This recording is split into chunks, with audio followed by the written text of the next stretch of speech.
Kabut tipis disertai butiran embun pagi masih terasa menyelimuti di desa yang kami tempati.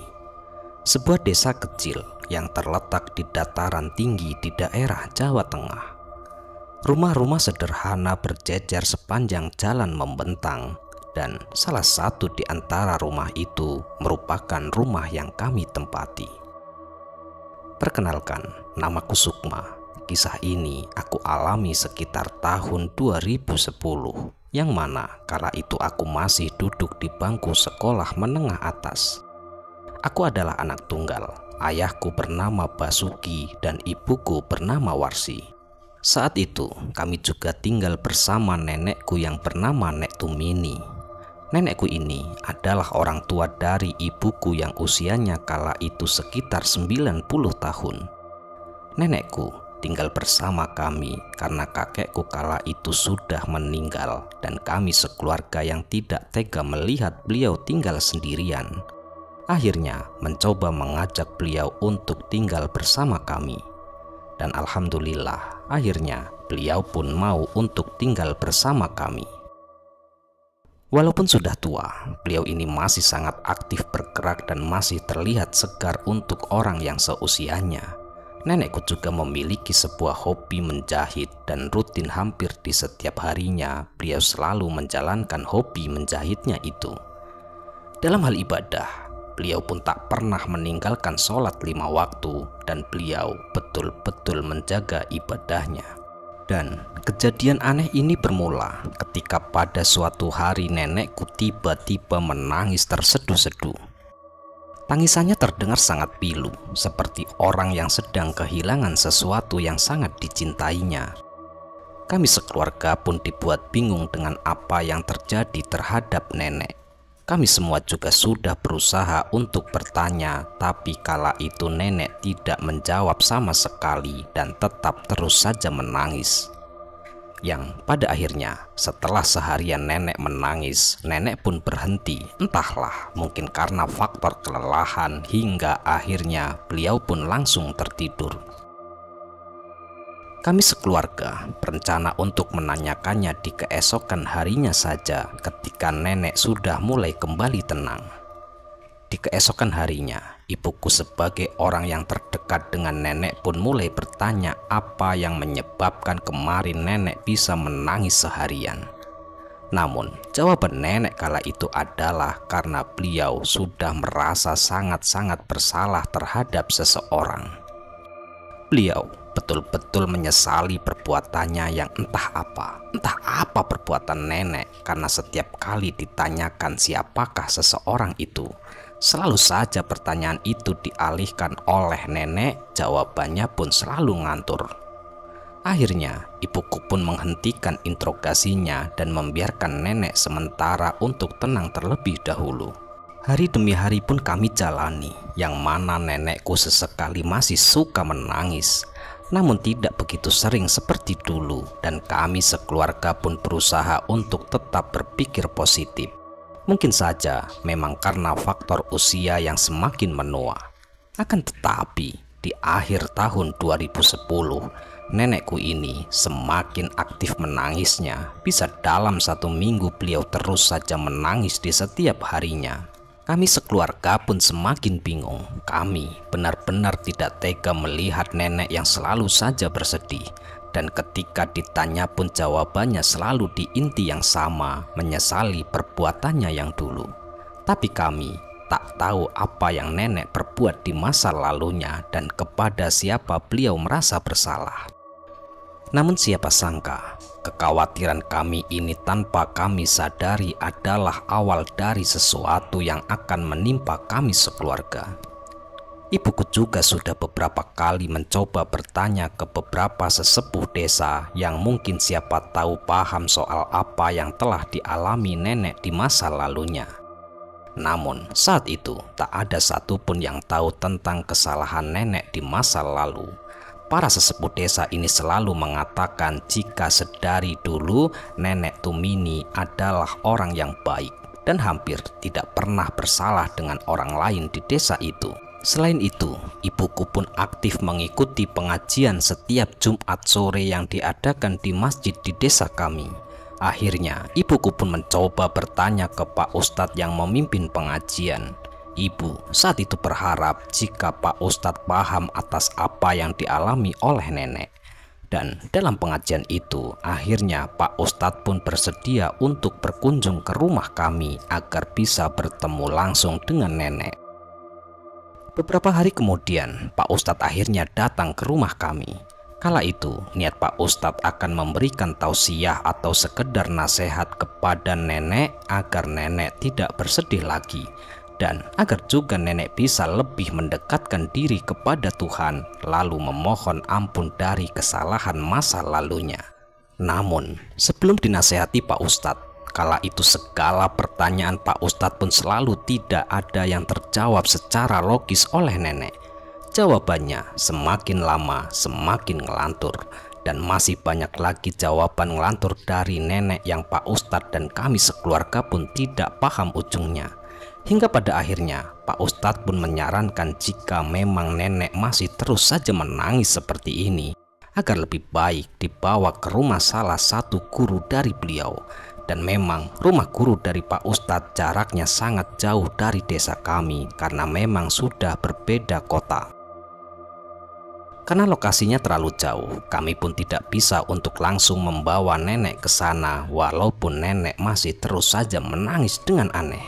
Dan jika kami ke sana pun kita harus rombongan yang pasti ibu, bapak, aku, Pak Ustadz dan belum lagi nenek. Jadi kami harus menggunakan sebuah mobil atau angkutan umum, sedangkan kala itu keluarga kami belumlah memiliki mobil pribadi. Semakin hari, keadaan nenekku pun semakin parah. Tak jarang juga kami sekeluarga dibuat merinding dan juga kesal. Beberapa kali kami melihat nenek melaksanakan sholat namun tidak menghadap ke arah kiblat. Hari ini, misalnya nenek menghadap ke arah selatan, besoknya menghadap ke arah utara, dan besoknya lagi bisa saja mengarah ke barat, selalu saja berubah-ubah. Ayahku pun juga sudah beberapa kali mencoba memberitahu ke nenek jika arah kiblatnya salah. Namun tetap saja besoknya nenek akan mengulangi kembali. Bahkan dari sikap pun perlahan mulai berubah nenekku ini. Sekarang lebih temperamen, suka marah-marah tanpa alasan yang jelas. Ibu pun akhirnya juga sering merasa sakit hati mendengar perkataan nenek. Bahkan terkadang ibuku sampai menangis mendengar perkataan nenek yang sangat tajam. Nenekku rasanya bukanlah orang yang sama lagi. Sering sekali ibu dan nenekku ribut hanya karena hal-hal yang sepele. Sikap nenek betul-betul berubah, padahal tadinya nenekku ini adalah orang yang sangat lemah lembut dan penuh kasih sayang. Salah satu perkataan yang paling membuat hati ibu kala itu sakit adalah ketika nenek pernah berucap jika beliau menyesal sudah melahirkan ibuku. Dan tak hanya ibu, bapakku pun sering juga dibuat tersinggung dengan perkataan nenek yang mana katanya nenek juga sangat menyesal sudah merestui pernikahan ibu dengan bapak. Padahal nenek benar-benar tak pernah bilang begitu sebelumnya. Kami sekeluarga benar-benar diuji baik mental maupun fisik. Tak lama setelah itu, nenek pun mulai sakit-sakitan dan sakitnya pun kita tak paham sakit apa. Nanti sakit perut, nantinya lagi sakit kaki, sakit kepala, sampai akhirnya nenekku pun benar-benar tak bisa bangun lagi dari tempat tidurnya. Kondisi nenek semakin hari akhirnya semakin memburuk, selain fisik juga sikapnya yang mulai aneh. Dengan kondisi nenek yang kini hanya bisa berbaring di atas kasur dan semakin memburuk, kami sekeluarga pun akhirnya memutuskan untuk segera membawa nenek ke guru dari Pak Ustadz. Ya, Pak Ustadz Warji namanya. Saat itu kami pun berangkat rombongan yang terdiri dari aku, ibu, nenek, ayah, Pak Ustadz, dan salah satu warga yang ditokohkan. Rombongan kami pun berangkat menggunakan mobil tetangga yang kami pinjam. Perjalanan yang ditempuh cukup panjang, sekitar 6 jam perjalanan. Singkat cerita, sesampainya di sana, ayahku pun langsung menceritakan semua keluhan yang nenekku derita.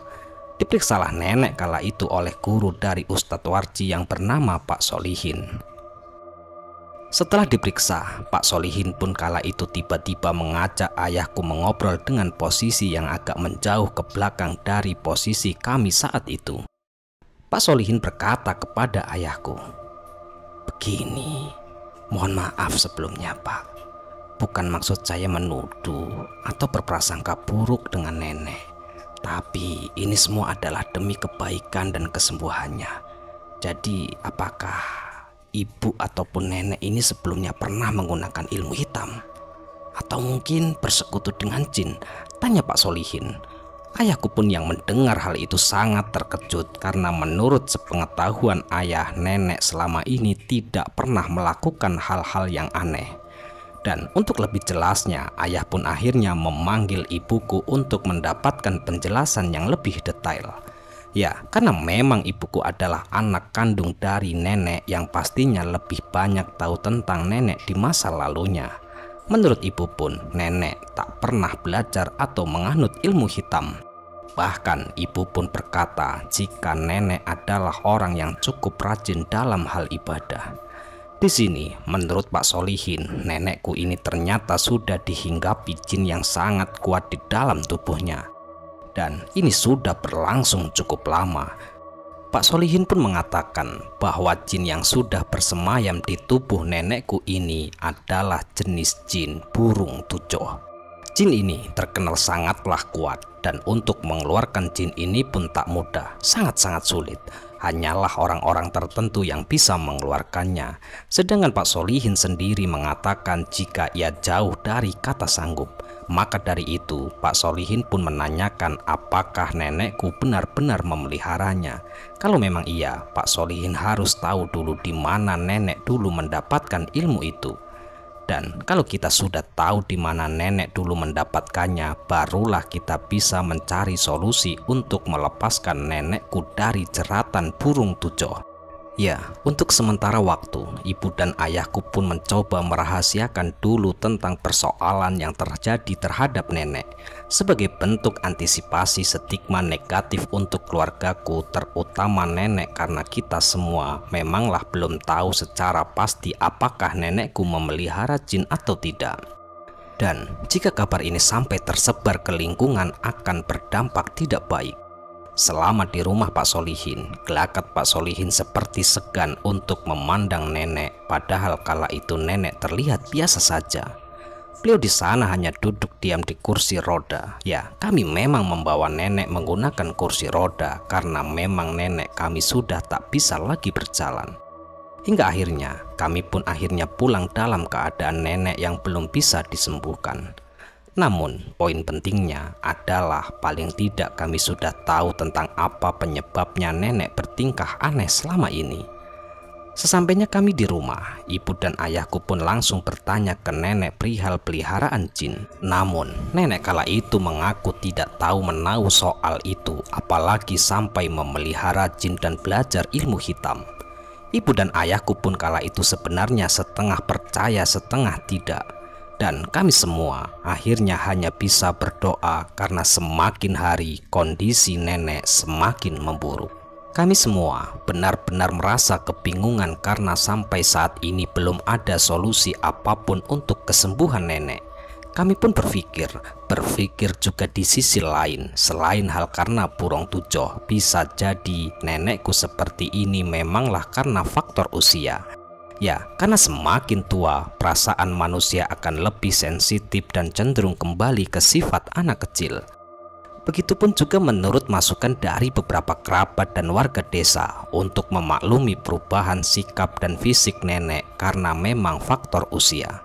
Disitulah beberapa hal yang akhirnya membuat kita pun berpikir di dua sisi. Dan setelah penderitaan yang cukup panjang, di suatu hari dikala subuh nenekku pun akhirnya meninggal dunia dalam pangkuan ibuku. Sebelum meninggal, nenek sempat merintih kesakitan. Waktu itu ibu berusaha membangunkan nenek. Setelah merintih, barulah beliau akhirnya menghembuskan nafas terakhirnya. Di pagi itu juga kami pun segera mengurus segala sesuatu untuk prosesi pemakaman nenek dengan dibantu beberapa warga desa yang pagi itu sudah berkumpul di depan rumah kami. Akan tetapi di siang hari ketika nenek sudah selesai dikafani dan siap untuk dimakamkan, disitulah terjadi sesuatu yang sangat tidak masuk akal. Ya, nenek tiba-tiba saja mengeluarkan suara seperti merintih. Semua orang yang berada di situ pun panik, apalagi ketika pada akhirnya nenek mulai membuka kedua matanya. Dalam keadaan yang sudah dikafani, nenek berkata lirih sambil menangis. "Kenapa? Kenapa aku tidak bisa bergerak?" Semua orang yang berada di situ pun benar-benar panik, bahkan ada beberapa yang lari keluar dari ruang tempat nenek sedang dikafani. Perasaan keluargaku di situ bercampur aduk di antara senang, sedih karena nenek kembali hidup lagi. Namun kami semua benar-benar heran kenapa bisa kami sekeluarga sudah yakin bahwa denyut nadi dan nafasnya tadi sudah tidak ada. Bahkan ketika dimandikan pun tubuh nenek sudah kaku tidak bergerak. Hingga pada akhirnya dengan dibimbing Pak Ustadz Warji, kami pun mulai membuka ikatan tali pocong di kain kafan. Disinilah nenek mulai berhenti menangis, lalu ia bangun terduduk. Ekspresi datar terlihat di wajahnya. Kemudian nenek mulai menatap satu persatu semua orang yang berada di dalam ruangan itu dengan tatapan matanya yang aneh. Beliau menatap satu persatu orang-orang dengan tatapan mirip ayam atau burung. Gerakan matanya seperti patah-patah melotot terus tanpa berkedip sedikit pun. Semua orang yang berada di ruangan itu pun benar-benar bergidik ketakutan. Tak ada yang berani beradu pandang dengan nenek. Dan setelah puas menatap kita semua, nenek kembali menangis. Tangisannya terdengar sangat pilu hingga akhirnya Pak Ustadz pun mulai memimpin doa untuk mendoakan nenek. Semuanya yang berada di ruangan langsung mengikuti doa dari Pak Ustadz. Setelah doa selesai, nenek pun digotong ke dalam kamar lalu mulai dibaringkan kembali. Di sini, menurut Pak Ustadz Warji, nenekku mengalami mati suri dan itu adalah hal yang normal dan sudah sering terjadi. Dan Pak Ustadz pun menyarankan agar kami sekeluarga tetap tenang dan selalu tabah untuk terus merawat nenek. Kami mulai merasa jika ini betul-betul ada yang tidak beres. Apa benar nenek ini memelihara jin? Ibuku pun selalu memberikan pesan kepadaku untuk tidak banyak bercerita mengenai hal ini. Namun lambat laun warga desa mulai menduga jika ada yang tidak beres dengan nenekku. Entah apa yang ada di pikiran warga kala itu, yang jelas pastinya akan ada beberapa di antara mereka yang berpikiran jika masalah nenekku ini ada sangkut pautnya dengan hal mistis.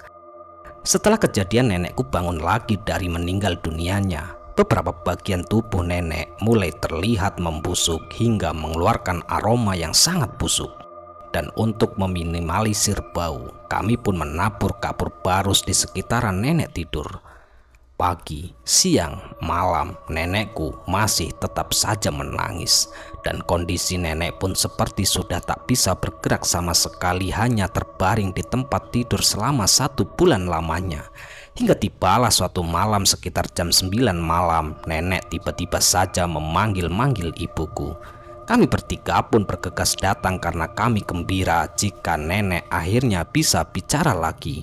Dan ternyata malam itu pun nenek meminta untuk melaksanakan sholat. Ayah sempat menganjurkan untuk nenek lebih baik sholat dalam posisi berbaring saja dan tidak perlu berwudu. Namun saat itu nenek memaksa untuk tetap mengambil wudhu ke kamar mandi. Akhirnya kami pun mengalah dan akhirnya nenek diantar untuk mengambil air wudhu dengan cara dibopong. Tapi di situ lagi dan lagi terjadi suatu keanehan. Tiba-tiba saja nenekku kala itu bisa bangun sendiri tanpa bantuan. Dan kemudian ia pun mulai berjalan sendiri menuju ke arah kamar mandi. Walaupun awalnya terlihat jalannya agak sempoyongan, disitulah ibu terus mengantarkan nenek mengambil wudhu sambil terus diawasi. Setelah selesai berwudhu, nenek pun mulai melaksanakan sholat seperti orang biasanya. Posisinya berdiri, kami bertiga semua tetap berjaga di kamar, ya karena kami takut jika nenek nanti tiba-tiba saja jatuh. Namun, setelah kami semua amati, cara sholat nenek ini sangatlah aneh. Ya, kala itu nenek hanya berdiri saja hampir 1 jam lamanya. Nenek berdiri tanpa ruku dan juga sujud. Dan setelah 1 jam lama lebihnya, tiba-tiba saja kala itu nenek meloncat-loncat di atas sajadah sambil mengeluarkan suara tawa yang sangat mengerikan. Hingga akhirnya, tak lama setelah itu nenek pun terjatuh pingsan di atas sajadah. Ibu dan juga bapak pun langsung membopong nenek membawanya ke kasur kembali untuk dibaringkan. Posisi nenek saat itu tak sadarkan diri, tapi matanya terus melotot menatap kosong ke arah langit-langit kamar. Setelah kejadian itu, nenek tak pernah berkedip sama sekali. Matanya terus melotot menatap langit-langit rumah. Sudah berulang kali Pak Ustadz didatangkan diminta untuk mendoakan, tapi nihil, tak ada hasil apapun. Dan hingga akhirnya masalah ini mulai merembet ke seluruh warga desa tempatku tinggal. Tepat seminggu setelah kejadian, di suatu sore dikala ibuku sedang memasak di dapur, tiba-tiba saja samar-samar terdengar suara tangisan nenek. Namun suaranya berasal dari halaman belakang. Aneh sekali, padahal kala itu nenek masih belum bisa bergerak ataupun bersuara. Akhirnya ibuku pun mengecek ke belakang rumah, namun di sana tak ada siapapun. Lalu ibu pun bergegas pergi ke kamar nenek, namun di sana nenek ternyata masih berbaring lemas di atas ranjang. Aku yang bingung langsung bertanya ke ibu sebetulnya ada apa. Namun ibu pun tidak langsung menjawab. Barulah setelah bapak pulang kerja, malamnya ibuku pun mulai bercerita soal kejadian tadi sore. Dan ini semua makin memperkuat dugaan jika memang ada yang tidak beres dengan nenek, dan ini pasti terkait dengan hal mistis. Ibu lalu meminta ke bapak untuk segera mencarikan orang yang benar-benar bisa menangani nenek. Kami semua sudah merasa capek dan juga sudah tidak tega melihat kondisi nenek. Malam itu pun kita berusaha melewatinya dengan tetap tenang. Namun tiba-tiba saja terdengar suara ketukan pintu yang terkesan terburu-buru. Tok tok tok, tok tok tok. Setelah kami buka, ternyata di depan pintu sudah berdiri beberapa pemuda desa. Para pemuda desa itu melaporkan jika mereka tadi melihat nenekku berada di lapangan kosong yang berada di tengah desa kami. Karena nenekku terlihat bingung, maka mereka pun akhirnya berinisiatif untuk menghampiri. Akan tetapi, ketika mereka sudah mendekati, tiba-tiba saja kala itu nenek langsung berlari menuju ke arah pohon mangga yang berada di pinggir lapangan itu. Lalu, nenek memanjat pohon itu dengan sangat cepat dan menghilang begitu saja. Semua kejadian itu mereka lihat dengan jelas dan sangat-sangat jelas. Setelah itu, ayah bersama perwakilan dari para pemuda desa pun langsung mengecek ke dalam kamar nenek. Dan pada saat itu, semuanya melihat jika nenek masih di dalam posisi yang sama berbaring tak berdaya di atas ranjang hangatnya. Para pemuda itu pun akhirnya pulang ke rumah masing-masing karena memang kondisi saat itu sudah larut malam. Di sini, ibuku pun mencoba mengaitkan kemiripan kejadian yang sama seperti kejadian yang dialaminya sore tadi. Di sini hanya bedanya ibu sore tadi hanya mendengar suaranya saja, berbeda dengan para pemuda yang bisa melihat fisik sosok nenek ataupun sosok yang lebih menyerupai nenek. Di keesokan harinya, bapakku pun izin tidak masuk kerja untuk mencari orang-orang pintar yang memang benar-benar bisa membantu nenek. Kala itu, bapak pun didampingi oleh Pak Ustadz Warji, namun hasilnya tetap saja nihil. Belum juga ada orang yang sanggup untuk membantu permasalahan yang dialami oleh nenekku. Semakin hari, keluhan warga terkait sosok mirip nenekku pun berkeliaran semakin banyak. Warga di desaku merasa diteror oleh sosok yang menyerupai nenek. Contoh teror yang dialami beberapa warga yaitu mereka mengaku melihat nenekku sedang duduk di teras depan rumah mereka. Padahal saat itu kondisinya malam hari dan sosok mirip nenekku itu terus saja menangis di depan rumahnya, padahal semenjak sebulan lalu nenekku sudah tidak pernah menangis lagi. karena tubuhnya hanya bisa berbaring memandangi langit-langit sambil terus matanya melotot, bahkan bersuara pun hanya menggeram. Entah bagaimana kabar ini pun bisa tersebar dengan cepat dan semakin meluas bahkan sampai keluar desa. Akhirnya warga menilai jika nenekku ini memang benar-benar memelihara jin. Bahkan keluarga kami pun dituduh sebagai keluarga yang memelihara jin pesugihan. Akan tetapi ada juga beberapa warga yang merasa simpati karena musibah yang sudah menimpa keluarga kami. Dan karena sudah sangat bingung harus bagaimana lagi, akhirnya keluarga kami pun menghubungi kembali Pak Solihin yang mana guru dari Pak Ustadz Warji. Kenapa ke Pak Solihin lagi? Ya, karena hanya beliaulah yang paling detail memberikan informasi perihal apa yang sudah menimpa nenekku. Kali ini berganti Pak Solihinlah yang datang ke kediaman kami, dan betapa kagetnya kala itu Pak Solihin ketika ia melihat kondisi nenek. Kondisi nenek kala itu memang sangat mengerikan. Beberapa bagian badannya sudah terlihat membusuk. Kulitnya pun mengelupas mengeluarkan aroma busuk yang sangat menyengat seolah-olah seperti mayat hidup. Nenek kala itu hanya bisa menggerang dan bernafas saja. Dan pada saat itu Pak Solihin pun mencoba menerawang sebisa beliau. Dan dari hasil penerawangannya, menurut beliau ada banyak sekali jin yang sudah terperangkap di tubuh nenek. Dan saat ini yang berada di hadapan kami sebenarnya bukanlah nenekku lagi, karena jiwa nenek kala itu sudah tidak lagi berada di dalam raga itu. Jiwa nenek terpaksa keluar karena sudah merasa terlalu pengap di dalam sana diakibatkan terlalu banyaknya jin yang terperangkap.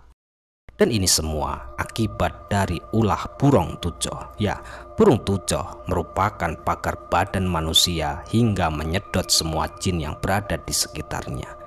Jin-jin itu pun akhirnya terperangkap dan tak bisa keluar lagi, seperti seolah-olah terkunci, padahal jin-jin itu sebenarnya merasa sangat tersiksa juga berada di dalam tubuh nenekku.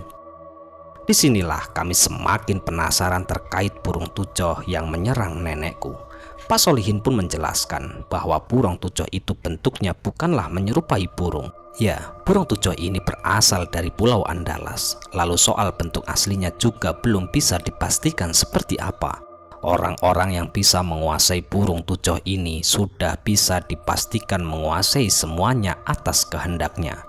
Dan sudah bisa dipastikan orang-orang tersebut bukanlah orang yang baik, karena mereka telah musyrik, lupa akan peran Tuhan, dan telah bersekutu dengan setan.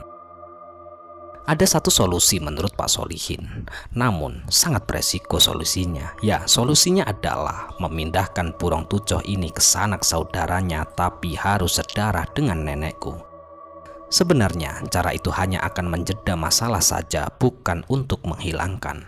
Karena pada akhirnya nanti orang yang menerima burung tujoh itu akan mengalami juga dengan apa yang dialami oleh nenek. Pak Solihin juga bilang sebetulnya nenekku ini saat ini sedang berjuang untuk meninggal, tapi sulit karena efek dari burung tujoh ini. Dan Pak Solihin pun juga terus terang jika ia memang tidak sanggup untuk langsung mengeluarkan dan membuang burung tujoh, karena itu bisa beresiko besar untuknya dan juga bisa merembet ke anak cucunya. Selain itu, Pak Solihin sendiri tidak menguasai ilmu burung tujoh. Kami sekeluarga pun benar-benar ketakutan dan hanya bisa menahan tangis. Kami takut jika kami nantinya akan mengalami hal yang sama seperti nenek. Hingga beberapa hari kemudian tiba-tiba saja datanglah seorang tamu tak dikenal ke rumahku. Awalnya aku dan juga ibu bingung siapa tamu ini sebenarnya. Aku dan ibu benar-benar tidak mengenalinya. Setelah kami mempersilahkan masuk tamu itu, lalu memperkenalkan dirinya, dan ternyata beliau bernama Pak Ilham. Pak Ilham mengaku kala itu mendengar kabar tentang teror nenekku yang mana memang gosip itu sudah beredar sangat luas. Dan saat itu juga Pak Ilham meminta langsung untuk bertemu dengan nenek. Awalnya kami sedikit ragu, tapi di situ kami mencoba berpikir mungkin kedatangan Pak Ilham yang secara tiba-tiba ini bisa saja membantu nenek. Kami pun akhirnya mengajak beliau masuk ke dalam kamar nenek. Setelah masuk ke dalam kamar, Tiba-tiba saja kala itu Pak Ilham menangis terseduh-seduh. Aku dan ibu pun heran melihatnya. Sebetulnya Pak Ilham ini siapa dan hubungannya apa dengan nenek? Kok bisa dia itu menangis terseduh-seduh begitu melihat kondisi nenek? Pada akhirnya Pak Ilham di sini pun mencoba menjelaskan. Sebelumnya beliau pun menekankan jika semua yang dialami nenek sampai seperti ini bukanlah salah nenek sendiri. Pak Ilham di sini juga meminta maaf yang sebesar-besarnya dengan apa yang telah terjadi terhadap nenek. Jadi, menurut penjelasan Pak Ilham, kenapa nenek bisa begini? Ya, itu semua karena pada masa mudanya dulu, nenekku ini pernah terjerat masalah pribadi dengan almarhum orang tua dari Pak Ilham yang bernama Pak Dayat. Masalah ini sangatlah privasi dan mohon maaf kami tidak bisa menceritakan secara rinci.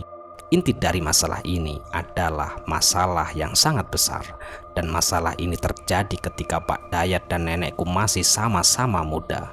Pak Ilham betul-betul menyesali perbuatan ayahnya yang sampai membuat kondisi nenek menjadi seperti ini. Ceritanya, Pak Dayat kala itu benar-benar merasa kecewa sekali dengan nenekku hingga akhirnya Pak Dayat pun berbuat nekat dengan mengirimi nenekku burung tujo. Tepat 3 tahun setelah nenekku menikah pada tahun 1967.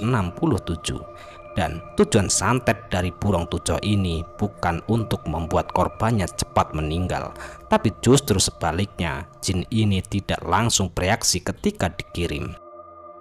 Namun ketika korbannya mulai mendekati ajal, disinilah barulah jin ini mulai menjalankan tugasnya, yaitu menghalangi kematian dari si korban. Kami sekeluarga sebetulnya tidak mau terlarut dalam hal musyrik ini. Namun saat itu kami benar-benar sudah kalut dan tak bisa lagi berpikir positif. Pak Ilham pun mengetahui semua hal ini karena ia diceritakan langsung oleh ibu kandungnya. Pak Ilham kala itu terus saja meminta maaf kepada keluargaku karena memang keluargaku ini selain lelah dengan kondisi nenek, keluarga kami pun juga lelah secara mental karena ditambah desas-desus warga yang mengatakan bahwa keluarga kami telah bersekutu dengan setan. Dan oleh karena itu, Pak Ilham selaku perwakilan dari keluarga besar almarhum Pak Dayat memohon maaf yang sebesar-besarnya. Mengenai bagaimana cara untuk terlepas dari burung tujo ini, di sini Pak Ilham sangat tidak menyarankan untuk dipindahkan ke anak cucu ataupun siapapun untuk menjadi tumbal. Walaupun Pak Ilham sendiri saat ini belum juga tahu solusinya, tapi beliau berjanji akan terus mengawal dan membantu keluarga kami sampai dengan nenek bisa sembuh. Saat itu, keluarga kami seperti hanya mendapatkan jawaban tapi tanpa solusi. Sementara keadaan nenek yang makin terus memburuk dari hari ke hari seperti mayat hidup. Belum lagi mengenai teror warga yang selalu merasa ketakutan diteror dari sosok yang menyerupai nenekku masih terus saja berkeliaran. Bahkan pada saat itu orang-orang pun mulai enggan lewat depan rumahku karena merasa takut jika akan terkena imbasnya. Singkat cerita, beberapa minggu kemudian Pak Ilham pun akhirnya yang menemukan orang yang memang bisa mengendalikan burung tujo. Ya, orang ini bernama Pak Agam, yang mana Pak Agam pun langsung dibawa ke rumah kami. Jadi, sebetulnya Pak Agam ini bukanlah orang yang mempelajari ilmu burung tujo, namun beliau hanyalah sekedar keturunan dari sang kakek yang memang menguasai ilmu itu. Di sini Pak Agam menjelaskan bahwa sebetulnya untuk mengendalikan burung tujo ini tak sulit yang dibayangkan oleh orang-orang. Dan juga sebetulnya ilmu ini pun bisa juga digunakan untuk hal-hal yang baik seperti yang telah diterapkan oleh kakek dari Pak Agam. Burung tujo itu selain dipergunakan untuk membantu orang lain mengobati penyakit-penyakit gaib, akan tetapi burung tujo yang dipergunakan oleh Pak Dayat justru hanya untuk melayani rasa dendamnya terhadap nenek. Dan solusinya ternyata sangat-sangat sederhana sekali. Ya, solusinya adalah permintaan maaf yang setulus-tulusnya. Seharusnya yang meminta maaf adalah Pak Dayat sendiri. Tapi berhubung beliau sudah meninggal dunia dan kondisi nenek yang sudah semakin memburuk, maka keluarga kamilah yang harus meminta maaf. Permintaan maaf ini juga harus dilakukan dengan niatan yang sangat tulus. Keluarga kami juga diharuskan mendatangi kuburan dari Pak Dayat untuk meminta maaf. Dan yang paling penting, setelah meminta maaf dengan tulus dan ikhlas, kami sekeluarga pun diminta untuk melupakan semua ini, jangan sampai pernah diungkit-ungkit kembali. Dan jika Tuhan mengizinkan, insya Allah masalah ini pun akan selesai dan nenek pun bisa beristirahat dengan tenang. Mendengarkan semua ini, keluargaku pun seperti mendapatkan harapan baru dan kami pun langsung menyanggupi untuk pergi berziarah ke makam Pak Dayat. Lalu selanjutnya berkunjung ke rumah keluarga besar, dan keesokan harinya kami sekeluarga dengan ditumpangi mobil dari Pak Ilham pun akhirnya berangkat berziarah ke makam Pak Dayat. Lalu selanjutnya kami pun berkunjung ke rumah keluarga besar Pak Dayat. Di sana kami disambut dengan sangat baik karena memang Pak Ilham juga sebelumnya sudah mengumumkan ke keluarga besarnya untuk berkumpul dan dengan ikhlas memaafkan nenekku. Dalam kesempatan yang baik ini juga, keluarga Pak Dayat pun meminta maaf atas apa yang almarhum Pak Dayat lakukan terhadap nenek. Di sana pun kami semua saling memaafkan. Dan setelah kunjungan kami ke sana, Pak Agam kali itu juga menyarankan agar di rumah kami nantinya diadakan doa bersama. Bahkan keluarga Pak Dayat pun kala itu ikut membantu segala persiapan kami untuk mengaji. Kami semua berdoa semoga Tuhan memberikan yang terbaik untuk nenek. Kami sekeluarga pun akhirnya menjadi lebih dekat dengan keluarga Pak Dayat seperti keluarga sendiri. Itu juga karena perasaan keluarganya yang merasa betul-betul bersalah. Dan singkat cerita, beberapa hari setelah pengajian itu dilaksanakan, akhirnya nenekku pun dinyatakan meninggal dunia.